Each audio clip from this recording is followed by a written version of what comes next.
was just 17 when life started asking for more than he could give. The nights were colder than usual, not because of the weather, but because hunger had a way of freezing the heart before the body. His name was Ion, a boy with tired eyes, rough palms, and dreams he could never afford to dream.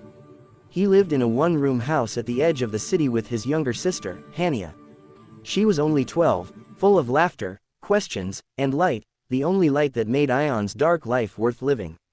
Their parents had died in an accident 5 years earlier, leaving nothing behind but a pile of debts and a promise Ion had made to his dying father: never let her stop studying. That promise was all that kept him alive. Every morning, Ion would wake before dawn, run to the factory where he worked for a few coins, and by the time he returned home, his hands would be covered with bruises and dust. Hania would always be waiting by the door, her books open, her smile wider than the world itself. She would serve him tea and ask about his day, and he would hide his pain behind a tired grin. But as months passed, the factory cut wages. Rent went up, food prices rose. The school fee notice came like a storm, a reminder that the world didn't stop for love or promises. Hania's school principal had warned, if the next payment doesn't come by Friday, we'll have to remove her name from the register. That night, Ion sat outside their home, staring at the sky. He counted the stars like he counted his options, few and fading. He had nothing to sell, no one to ask for help. But then, across the street, his eyes caught a small red sign that said, "Blood donation, 1,000 rupees per bag." He walked toward it without thinking. Inside, the nurse asked his age. 18, he lied. She looked at his thin frame, the veins visible on his arms. "You look young." "I work hard," he replied simply. The nurse shrugged and told him to lie down. The needle pricked his skin, and warmth began to leave his body.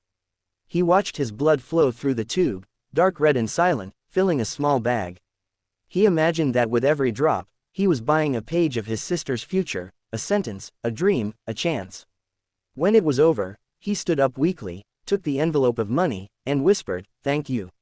He paid the school fee the next morning. Hania never knew how. She only hugged him and said, "You're the best brother in the world." But 1 week later, the same problem came again. More fees, more needs, more hunger. So, Ion went back to the blood center. The nurse frowned this time. "You just donated last week. It's not safe to do it again so soon." He smiled faintly. "My sister's dreams won't wait that long." And he did it again. Every week became a ritual.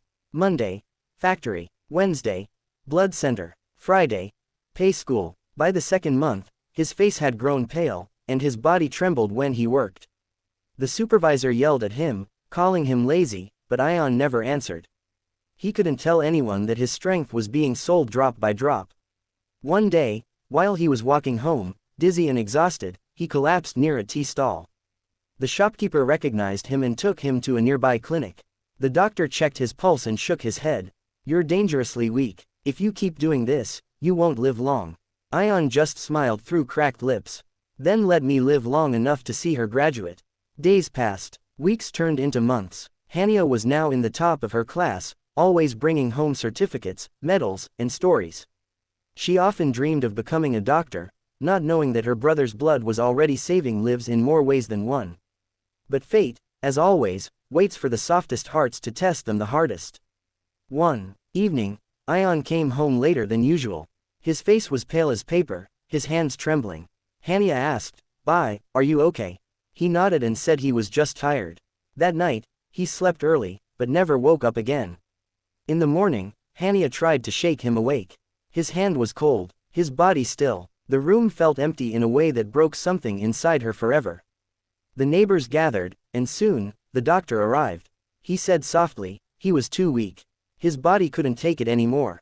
While cleaning his things, Hania found a small, worn notebook under his pillow. Inside, she saw dates written in his handwriting, each marked, "Donation," followed by an amount. The last page had a single line. Greater than, every drop was worth it, because it built her wings. Hania couldn't stop crying. She clutched the notebook to her chest and screamed his name, as if heaven could hear her. Years passed, but the world didn't forget the boy who gave his blood for love. Hania studied harder than ever. She got scholarships, worked part-time, and never stopped until she became a doctor, just like her brother once dreamed for her. On the day she received her medical degree, she visited his grave, the same grave she had decorated every year with red roses. She placed her certificate on it and whispered through tears, "Bye, I finally did it. You gave me your blood, and I gave your name a life." The wind blew softly, as if his soul smiled.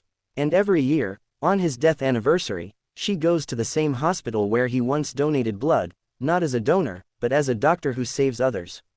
On her desk, she keeps his old notebook, open to the last line. It reminds her every day that love doesn't always need to be spoken, sometimes, it's written in veins, not words. Some people leave behind wealth, some leave behind legacies. Ion left behind something stronger, a story that still beats quietly in the hearts of those who believe that true love bleeds, silently, selflessly, forever.